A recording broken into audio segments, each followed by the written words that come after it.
الآن بعض شبابنا في بعض الأروقة العلمية، الحواضر العلمية، يقولوا لهم هو ذولا ربع الدين شنو عندهم؟ عبادة، قوم اركع واسجد.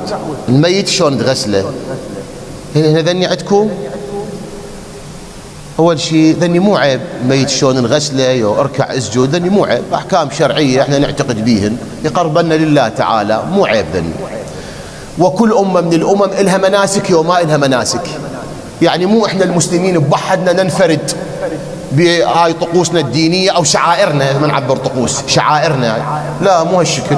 كل أمة من الأمم إلها طقوس وإلها مناسك وإلها، هذا مو عيب هذا. حتى الأمم المتقدمة المتحضرة أرقى دول العالم أبنائها مسيحيين، هم عندهم طقوس وما عندهم طقوس دينية يأدوها، هذا أولا مو عيب.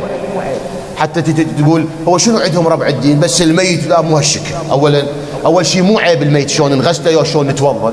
أنا قاري في رواية عن أهل البيت موجودة في البحار، الإمام عليه السلام يقول ما مضمونه اللي يتعلم له مسألة شرعية خير له مما طلعت عليه الشمس. الإمام تشي يقول عليه السلام واحد يتعلم له مسألة حلال وحرام خير له مما طلعت عليه الشمس، هذا مو عيب. اثنين، العبادة مو مثل ما تقول بس اركع واسجد والميت شلون غسله وشلون توضأ، لا مو هالشكل. العبادة بمعناها العام تشمل كل مناحي الحياة. أقول لكم هذا الكلام حتى شبابنا يثقفون يصير عندهم وعي، ولما تطرح عليهم هاي الإشكاليات يو الشبهات يو الكلمات يو شو عبر يعرفون شلون يجاوبون. شبابنا يكون يتسلحون بالعلم. العبادة بمعناها العام في ثقافتنا الدينية تشمل كل مناحي الحياة. إماطة الأذى عن طريق المسلمين شنو؟ عبادة. إصلاح ذات البين خير من عامة الصلاة والصيام. وش ورد في مثلا إصلاح ذات البين عبادة. هاي جوانب اجتماعية ومو اجتماعية. إصلاح ذات البين جانب شنو؟ اجتماعي. إماطة الأذى عن طريق المسلمين.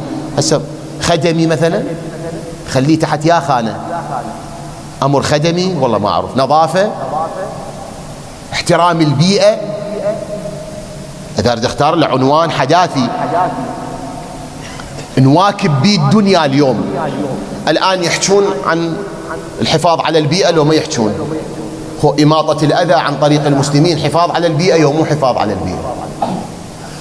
كل عمل يقصد به وجه الله تعالى في ثقافتنا الدينية فهو شنو؟ عبادة.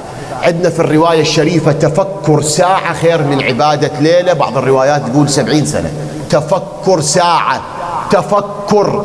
التفكر يدخل بالجانب العلمي ومو الجانب العلمي. فالعبادة دخلت بجانب علمي ودخلت بجانب بيئي ودخلت بجانب اجتماعي وتدخل بكل الجوانب. جانب اقتصادي، مساعدة المحتاجين الفقراء، جانب اقتصادي. كل الجوانب اللي تحيط بالإنسان العباد. أقول كل عمل يقصد به وجه الله شو يصير؟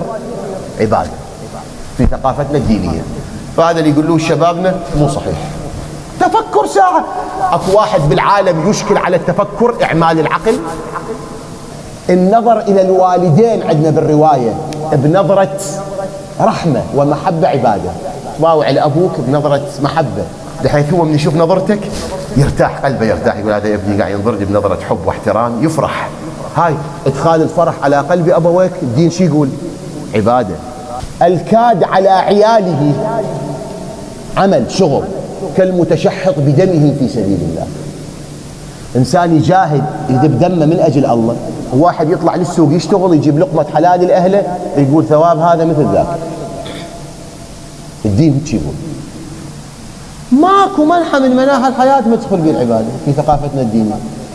طلب العلم في الروايات، طلب العلم فريضة فريضة. النبي يقول فريضة على كل مسلم وطلب العلم فريضة. تبي تكلمني بالعبادة يعني كلمني عن الحياة كلها في ثقافتنا الدينية. الحياة كلها سولف لي عنها وتحاكيني بالعبادة. هذا الكلام شبابنا كون يعرفوه حتى يعرفون ديننا ايش قد عظيم.